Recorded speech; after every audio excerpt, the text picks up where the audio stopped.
Today's guest is a cornerstone of East Coast hip hop. He is working with some of the best talent our culture has to offer. His gold records are second only to his solid gold integrity.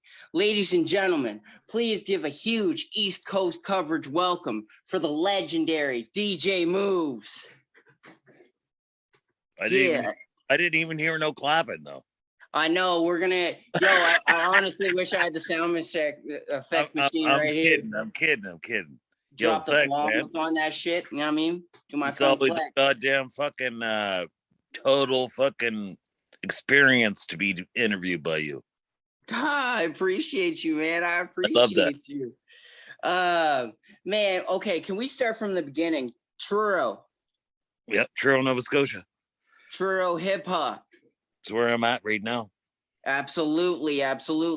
You are the godfather of Truro hip hop, I want to say, because nothing moves around there without you now.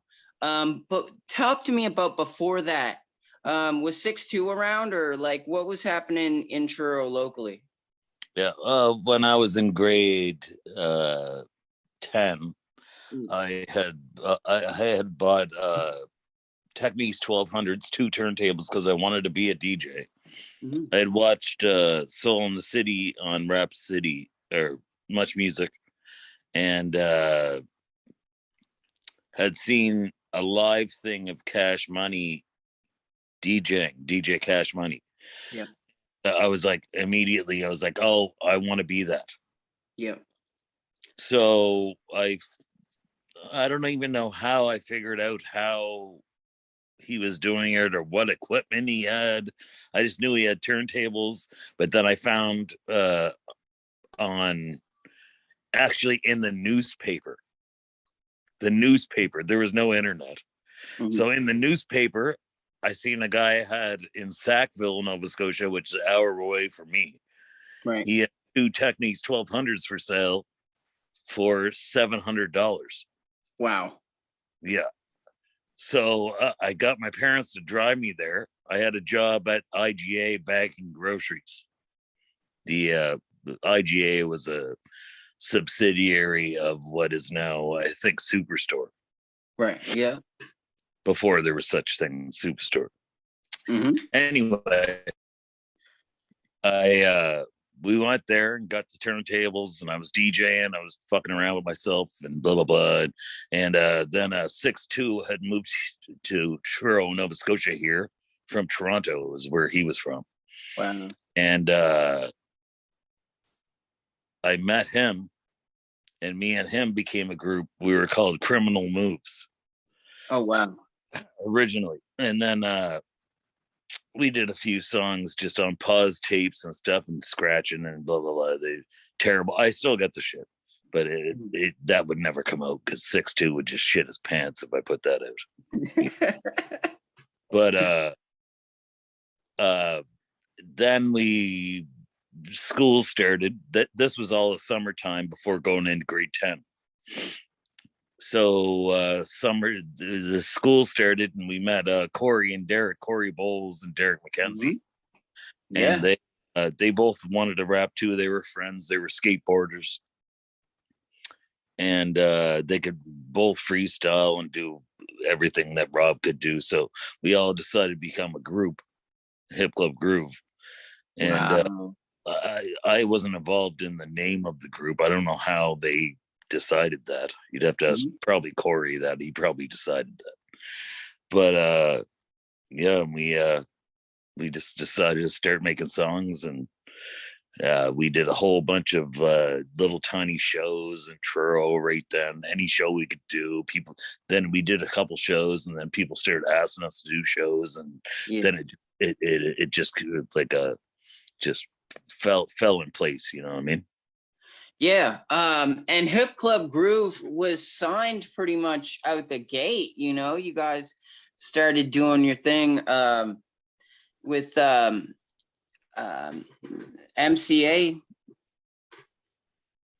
Yeah, you were on MCA in '93, which is your first studio album, Trailer Park Hip Hop.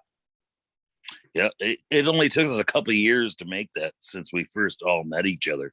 Maybe a year and a half, like at the most. And we were doing, like I said, people were asking us to do shows because they heard our shows and they told their friends, and their friends that told somebody else, and they were like, "Yo, these guys are dope. You gotta fucking, this is the rap group in Nova Scotia. You gotta get them down here." We were doing shows in Yarmouth and fucking. As far as, and if anybody don't know where Yarmouth is, it's like if you were in LA and then you get asked to play in Texas. Yeah. I mean, that shit's far away, you know. It's like, but yeah, it's a wild spot. Yeah. So, we did a lot of shows, and fucking a lot of people seen us, and then fucking like a record company people seen us, and they were like, "Yep, these guys get a record deal." So in grade 12, we get a record deal. Boom. Yeah. And did you still record at the Halfway House? I think it was the second record deal for any group from the Maritimes. Yeah, because MJG and Cool J. Yeah, MJ and Cool G. Oh man, my bad. But yeah, you guys were still working at the Halfway House for Trailer Park Hip Hop? All the demos, yes, but then we went and because we did all these shows, a show called Street Sense, which was a CBC show that was located on the East Coast at that point where they recorded it. They asked us to do the theme song for it, and we're like, "Oh fuck yeah!" And we're like, "Well, how much you paying us?" They're like, "Oh, like $2,000." And we're like, "Holy fuck!" Holy fuck! Like in grade 11, you know what I mean? Cobequid Educational Center, and we just took all that money and put it right into a actual big studio. We went to a big studio and recorded all of Trailer Park Hip Hop, that first album. Wow. And was Joe Run with you at that time? Yeah, Joe Run was he was there. I'm not going to say every session that we had to finish those songs, but most of the time. Yeah. He was a good friend. Buck 65 was there most of the time too. Those were our peers at that point. Yeah, and absolutely. We were I don't know, I'd say probably 4 to 5 years younger than them. So as far as hip hop went in Halifax, we wanted them to be there, and they wanted to be there too, which was, that's why it all worked out right. Absolutely. Oh geez. 6'2" and Gord Ski, were they down with the label move right away, or were they not really feeling it? Gord Ski was already in college, so he was in our group while we were in Truro. When we moved to Halifax or to anywhere outside of Truro, he was the oldest one in the group. Yeah. He was in college, so that's what he was doing, and he couldn't put all of his time into doing this record label shit. Yeah. With the group and going on tour and all that shit. But at the same time, whenever we were just doing shit in Halifax, he was there the whole time. Absolutely. And guest appearances and guest appearances and everything like that. Yeah. He was like, he was one of the very, very start of it. Yeah, for sure. But after Hip Club Groove broke up, you did something really, really shocking and really awesome. You were Ashley McIsaac's tour DJ? Yeah, Damn. It was right after I released Tachichi and Move's first cassette. Okay. Which was the second release on Low Pressure Records ever. Buck 65 actually was asked to be his Ashley McIsaac's tour DJ. Mm-hmm. And he declined, and he referred me to them, and they called me. And when they asked me, I was like, no, I don't want to do that. Jesus Christ, I'm a rap DJ. I don't want to DJ for Isaac and his fiddle band. Right? Like, no, it's going to be like a psychedelic rock group. Mm-hmm. It's going to be like psychedelic rock with a fiddle. And I was like, well, really? And they're like, yeah. I was like, well, I don't know. I have a job and stuff. I can't. And they're like, oh no, we'll pay you twice as much as what your job's gonna pay. And right then, I was just like, okay, big bank. Yep, thank you. Yes, sir. So I just ate McDonald's and got fat for fucking like 4 months straight. North America with Ashley McIsaac. How wild was that? We were doing shows like at Prince's, like shit with Prince there and stuff. Prince was there? Yeah, like crazy shit like that. Wow. And fucking I'd be DJing, and this was still before computers, right? Mm-hmm. So I'm DJing 2 copies of a breakbeat. Mm-hmm. Well, Ashley McIsaac is fucking doing his fiddle shit, and he is such an asshole that he would know that if he stomped in front of the turntables, it would skip. Yes. And fuck me up. I told him right from the fucking get-go and the practices, and he would still just do it just to be an asshole right in front of me and skip it and see me scrambling. Oh man. Yeah. Yeah. Wow. Ashley McIsaac is such an interesting maritimer because he had such an interesting history. A colorful dude. Oh, fuck. You know what I'm saying? It's like most colorful. Amazing. And to hear that DJ Moves, of all people, was DJing his live shows, that's just amazing. Well, I mean, I wish I had any of those recorded because I was ripping the fucking shit right apart. Seriously, like no doubt.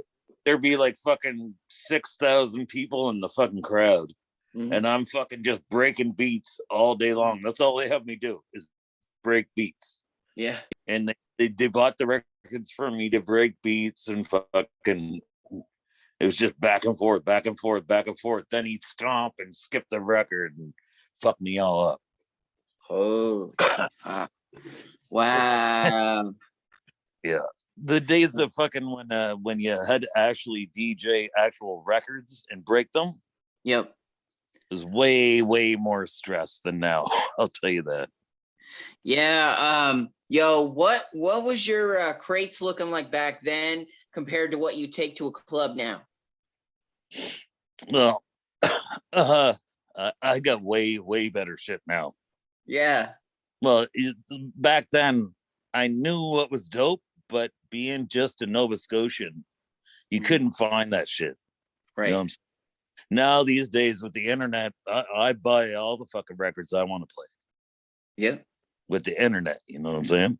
Yes. Yes, absolutely. I'm still happy as old fuck if I find one here in Truro or in Halifax. But it's next to nothing. You know what I mean? Like find once or twice a year, I might find a record. Like I found a 45 of Coke Exovado, that song, and it got a fucking serious break on it. In Bedford. Wow. Dollar. And I was like, ha! As soon as I seen it, I went, ha! I was like, oh my God, these motherfuckers don't know shit. Well, of course they don't, because it was just a fucking Salvation Army. Yeah, exactly. Shit costs like fucking $60. Yep. On the internet. Oh, Value Village and Frenchies and all these places in random spots have the dopest finds. Well, I mean, if you find something like that there and it's not that much, you win these days, right? Yeah. You totally win. Yeah. I got what else I get? I got a fucking copy of of fuck.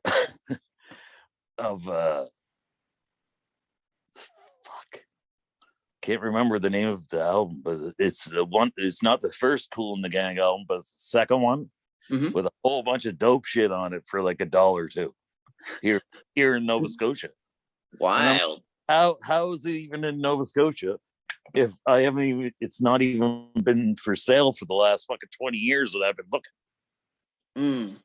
I You know what mean, I mean? if you're anything like my DJs, they're digging on tour. Like every city we went to on tours, they would go to the Value Villages first or the Frenchies first, you know, like yo, let's go to the bins right away. Yeah, 100%. Yep. Dollar bin, y'all. Mm, How it goes, absolutely. right? You got to fucking find some shit. Paul's in Montreal, they went straight there. Well, Montreal, you could spend your whole life savings looking for fucking records there. Yeah. Yeah.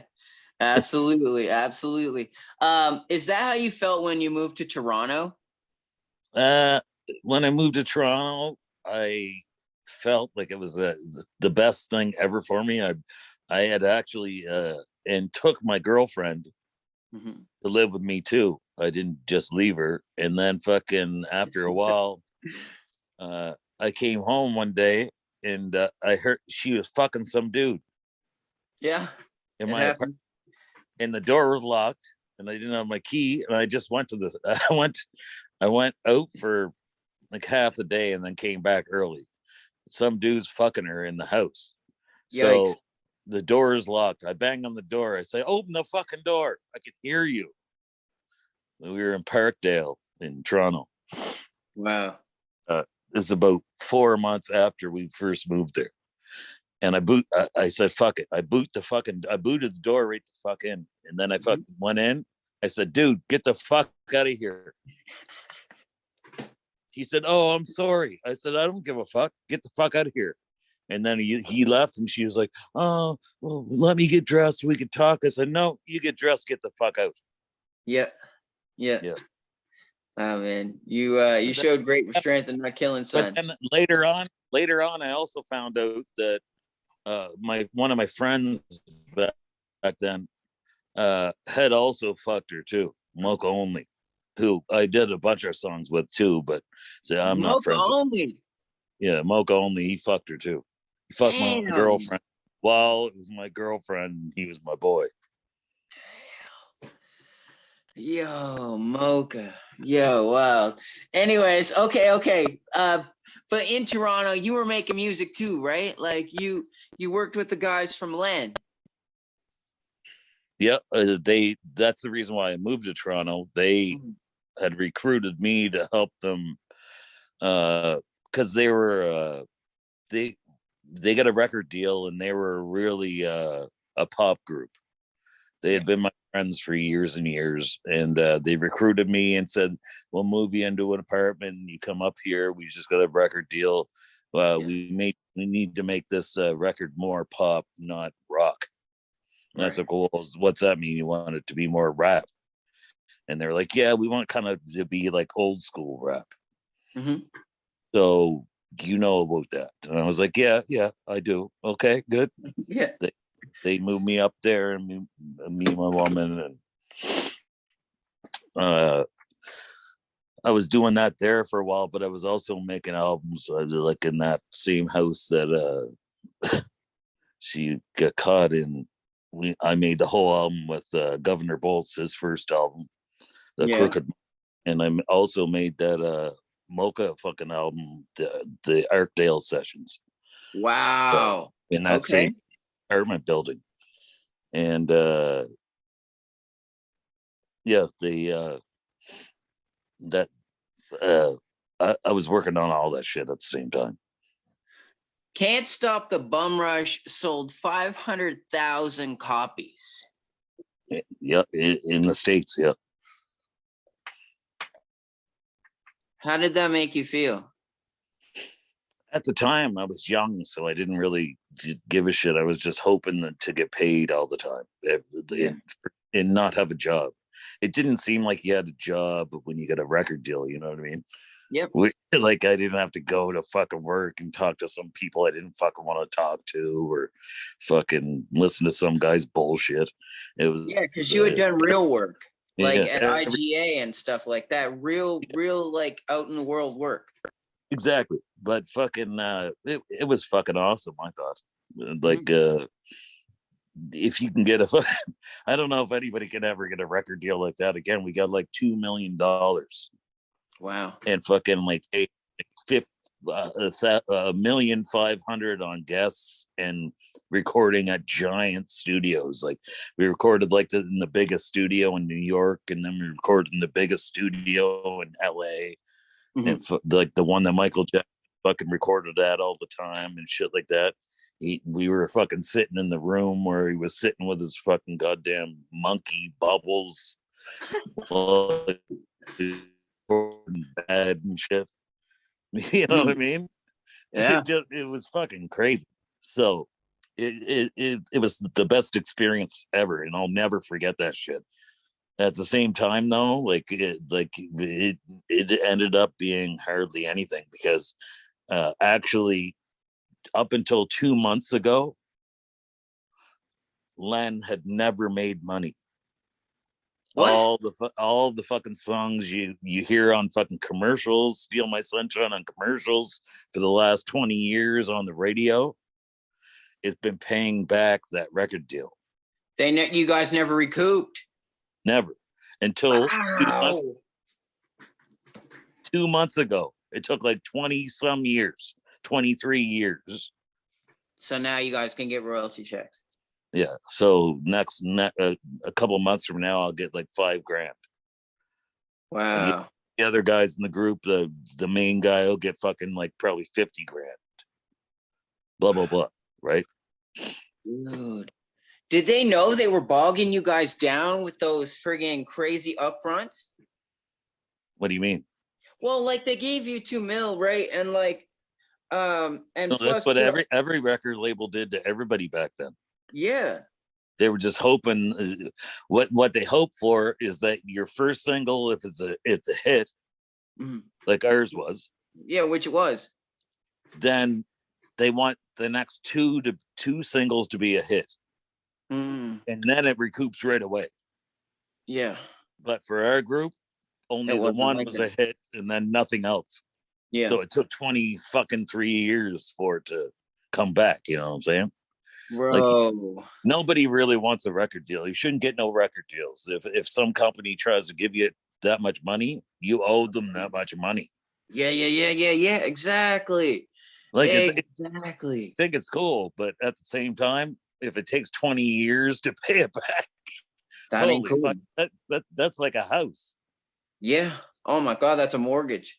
Yeah, and in most people's shit, like that just happened to be on commercials all the time. That song. Yeah. What if it wasn't? How many years would it take to pay it back then?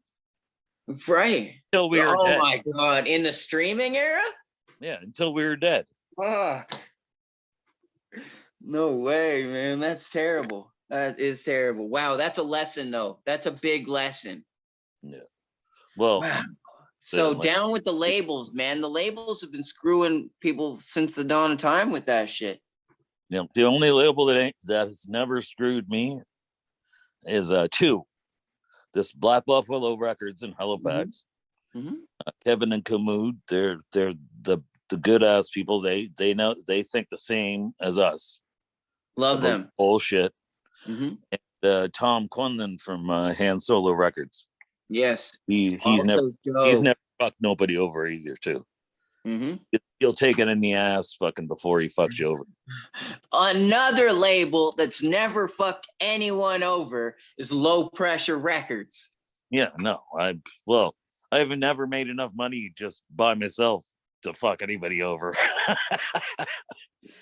No, but you would never do it. You would never do it. In 2002, you started Low Pressure. Yep. Officially. Yeah. You had been working with artists before that. The first Low Pressure Records release is a cassette from 1997, and it's called it's just a mixtape. Mm-hmm. And that's LP1, and then LP2 was I'm pretty sure is Tachichi and Moo's first album, Truth of the Trade. 90-minute tape, right to the maxed right to the fucking end. Wow, that's hardcore. Did you guys set out to do that? When people asked me to re-release it, I had to take songs off because they could only really release it on CD. Wow. CD Okay, could yeah. 73 minutes. Yeah. So let's talk about these re-releases. How do you feel about Trailer Park Hip Hop being re-released after all this time? It was great. It was my man Kevin from Black Buffalo Records idea. He's like, well, if you can get the other two guys into it, it's a good thing to re-release now. A lot of people want it and they can't get it. If it comes up on eBay, it's like $300. Right. So I was like, yep, let's do it. And we actually put the other album on the second fucking piece of vinyl, make it into a nice package. It was a double gatefold record. Fuck yeah, man. Yeah, it's great. I think it's great. Yeah, it's almost sold out. So if you ain't got it yet, go to blackbuffalorecords.ca. Absolutely. Absolutely. What's your connection to effing? Because I know there was like a little bit of history there.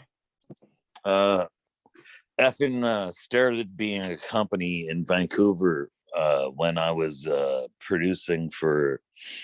I lived in Vancouver. I was producing for the group called Incorporated. Mm-hmm. It was a bunch of young ass dudes. They were all, I think, 19 at the time, and Effin was one of their friends, and they started a T-shirt line, and it just got us to wear other T-shirts every time we played. So in the end, it became Stomp Down Killers and stuff like that. It got pretty big for a minute, I think. And I don't know. It's huge now. And once me and C were sponsored by the Drunken Arseholes. Yeah. But once we moved back to Scotia, they didn't sponsor us anymore. So I don't know. It's pretty much all I could say about that. I don't know. Yeah. It was all dope at the time in Vancouver. It was a big thing. Effing a lot of people bought their stuff. Peace and love to effing. How does it feel to be an arsehole for 20 years? I've been an arsehole for like 48 years. Yo, I knew you were gonna say that. Yes, man. Yes. Good though, feels good. People like me being an arsehole, so that's the way it goes, right? Absolutely, man. Absolutely. How does C feel about 20 years? C, he doesn't even believe the things that are happening right now are happening. So yeah, he's making this new album right now. It's just called Restricted. Mm-hmm. And it's restricted. Well, knowing C, it probably is. Oh, 100%. Wow, boy, shit. I remember the first time we talked, you told me the story of how you met him. He was just a drunk dude in the party, and he busted his head open, jumping over the fence. The top of the I had a 10-foot tall fence in my backyard of my apartment in Halifax on Gricola Street, and he the front door was locked. Too many people already in the party. And he tried to climb the back 10-foot tall fence, and he climbed up to the top, and he just fell right down the back, right on his head. Wow. Eating blood all over the place, squirting out of his brain. And you knew right then that he was a drunken arsehole. Oh, the most. Most. Yes, man. You have a great eye for talent, though. Like those just don't fall into your lap. Like a talent like C, a talent like Tachichi. It's just it's an eye at a certain point. You just ask the motherfuckers if they want to do some shit. If they do, cool. If they don't, then they won't. You know what I'm saying? True. No, you're right. You're right. Asked tons of other people too, and they just didn't even get back to me. Pam Grier's Kids. Yep, my next album. Yes, talk to me about Pam Grier's Kids. It's all mastered. It's all ready. It's coming out this year. It got tons and tons of people on it. It's probably my best record beat wise, and concept is that I just wanted Pam Grier on my cover. A picture of her because she's hot as old shit. She still is. Yes. Old. I want her on the cover, and then her kids are all the rappers. Okay. Right? I love that. I love that. Yes. Then the next album I already got half done. After that is called Pam Grier's Stepkids. Wow. And then the next album after that's called Pam's Grandkids. Wow. Pam Grier's Kids, is that a reggae album? No, not at all. It's pure rap. Okay, just straight spit. Okay, cool. I'm also making a fucking dancehall album with fucking Tachichi and Ja Mila though. Wow. It'll be good. It's got features from Whitey Dawn, and I'm talking to a couple other people too at the time. Yeah, absolutely. What's next for Lavender? Me and Lavender's next album's coming out. We don't know what it's called yet. It's been sent to mastering already. Wow. It's much harder than the last one. And but she's dope. It's dope as fuck. It's gonna come out this year too on Black Buffalo. Is it harder than her first one with you? Because that shit is homicidal. Yeah, it's more homicidal. Wow. Okay, I'm in love with her already. So that's great. That's fucking awesome, man. But I mean, in a juxtapose, you have a girl like Someone who can spit homicidal lyrics, but like is probably deeper. You know what I mean? In like quite deep. On Pam Grier's Kids, it's I got a song with her and Lavender on it. That it should be an actual video. Cool. It should be fucking a video channel for fuck's sake. It's called Bitch Is Not My Name. Yes, that is a great name for a video channel. I love that. Yeah, Bitch Is Not My Name, and they just rip the fucking shit out of dudes. Yeah, that's it right there. I love it. Did you have any contact with Premier after he played your guys' joint back to back to back to back? No, I've never tried to get at him like that. If I had something that I thought was needed to be played by him, then I would. But at the same time, I'm just the guy who's trying to make all the music and then get somebody else to do that. Isn't that all? Like I feel as a rapper, I would love that. I'm trying to fucking take all my shit and get somebody else to fucking get somebody else to do shit, and then I make them because of that. You know what I'm saying? I ain't trying to be like the bugging guy. Right. I ain't trying to bug nobody. I'm trying to fucking get recognized because of my skill, not because of the internet. Yo, and that's so true. Like, back in the day, when you started, they wouldn't have had that opportunity to just hit up Primo's inbox and be like, yo, no, you're only recognized because of your skill. Yeah, absolutely. So you're 100% right on that. I could take mad advantage of how things are now. But you know, I am old, and I do have a few people now that will do that shit for me, Right. because like, you know, I've been doing shit for so long, right? Well, and your integrity is so solid. Like you know what I mean? It would be hard for you to do that. Like, I feel like you're a solid person and you're known for being that solid. So like people should want to like preach for you. Yeah. I remember Yeah. when I was a kid, and the first time I met Biz Marquis, I was DJing at a fucking club in New York, and he was there. And I fucking played I played just the dub version of Make the Music with Your Mouth Biz, which I knew was gonna make him come up to me and talk to me. Be like, why didn't you play my vocal version? And that's exactly what he said. And I was like, yo, we'd talk about it later. And then fucking we talked about it after fucking, and I was just like, yo, I knew that was gonna make you talk to me, dude. Damn, that's sweet, bro. That's fucking dope. Fat Matt. Yep. PEI. Yep. Fuck yeah. Did you meet him during the effing days or in other ways? Way after the effing days.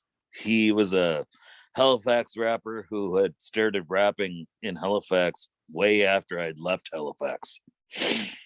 So I didn't know him till he moved to Vancouver, which was way after my first couple of years in Vancouver. It was probably like 4 or 5 years after I already lived there.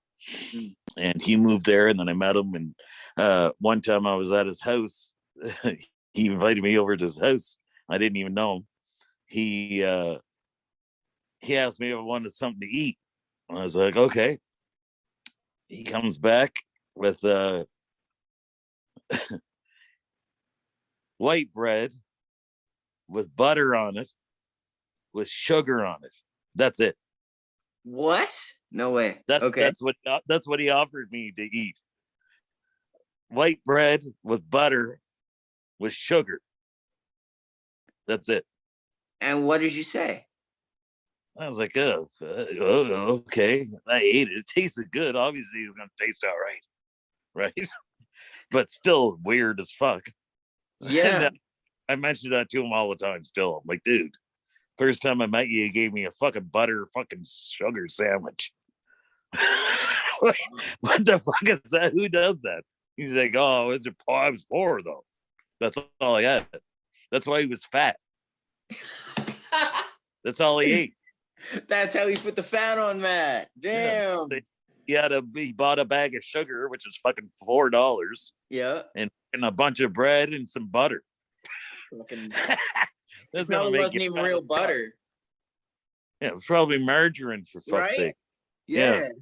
Fucking shit to make turkeys fucking fat. Yo, that's hilarious.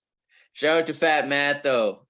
Super dope talent and a great eye for talent. One of the reasons Lavender is out here doing what she's doing. 100%. Yep, 100%. So I mean, like, and when he came back to PEI, it kind of boosted them in and how they felt about their culture. You know, a lot of things started to happen after Matt came home. I mean, they had a few things going on at the time. 100%. I think Vince was already doing shit. Oh yeah, Vince was out there. I mean, but at the same time, yeah, like a lot of people, if Fat Matt put his fucking shit on Spotify and said he was from PEI, then that made a lot of people fucking check out other PEI shit. Yeah, right? Absolutely. They went back and saw the Practical Academics and the, you know, the friggin' the Eric Broadbents of the world, and you know what I mean? All that stuff. They went and saw that. All dope.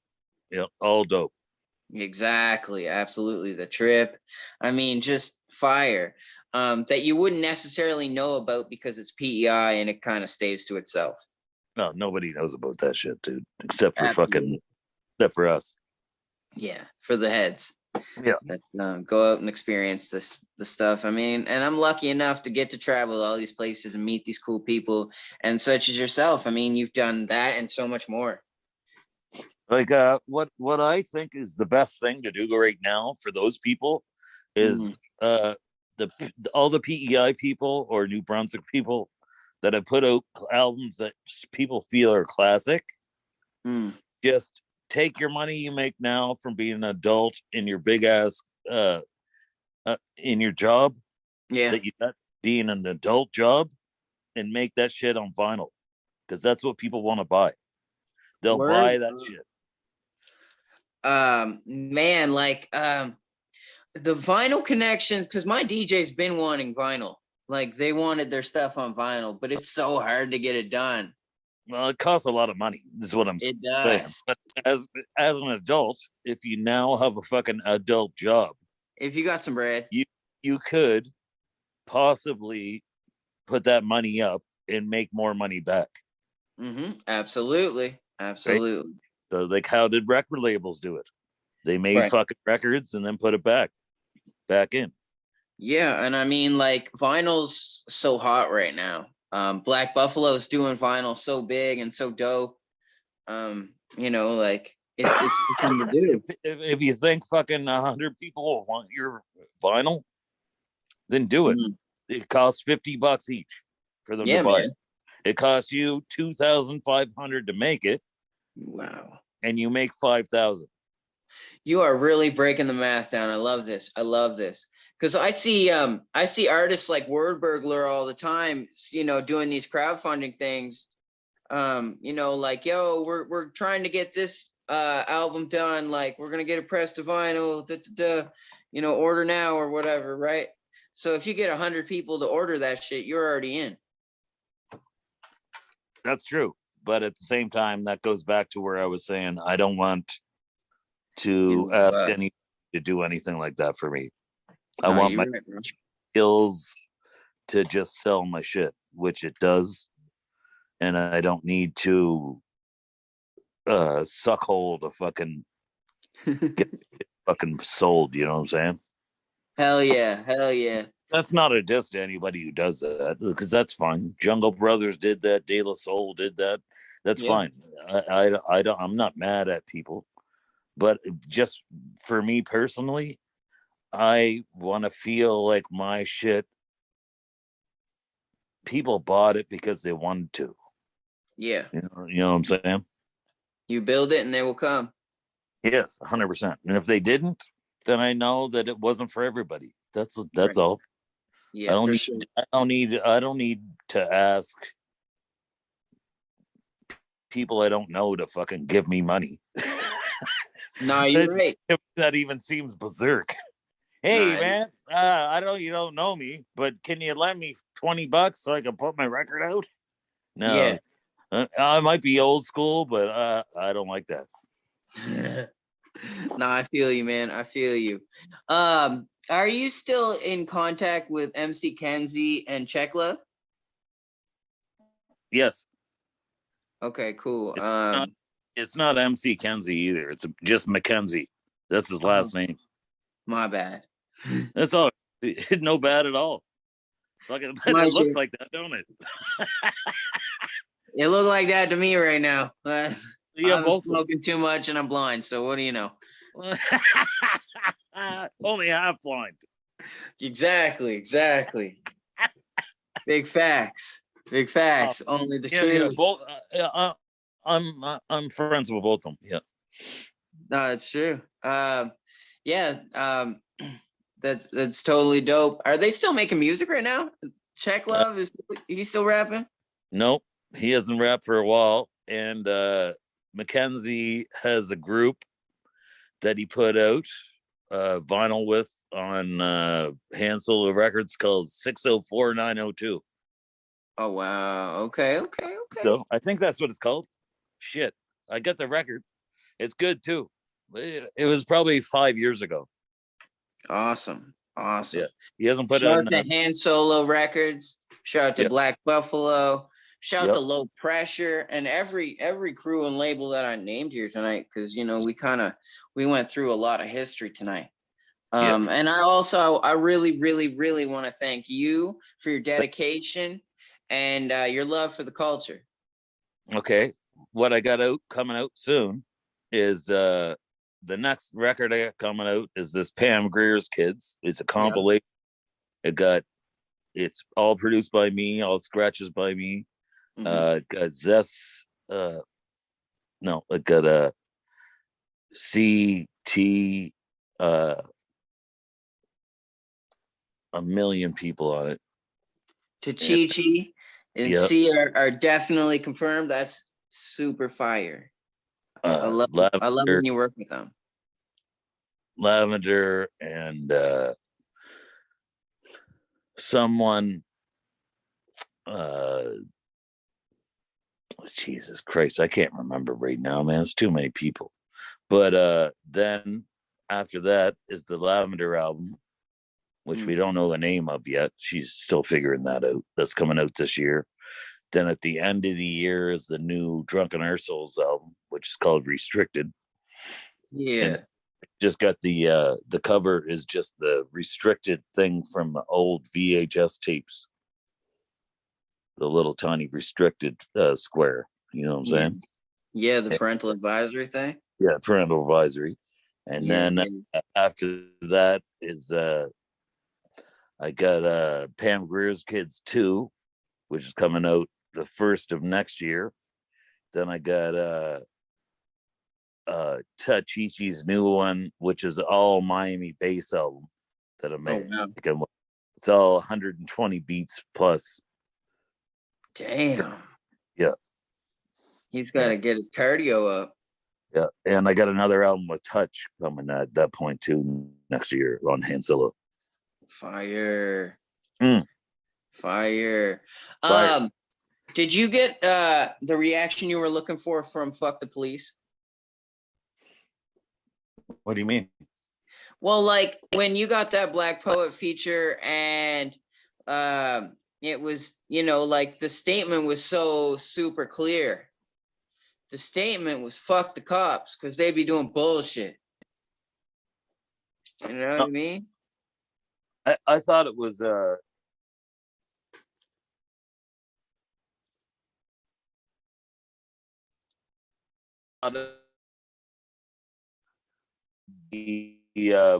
thing.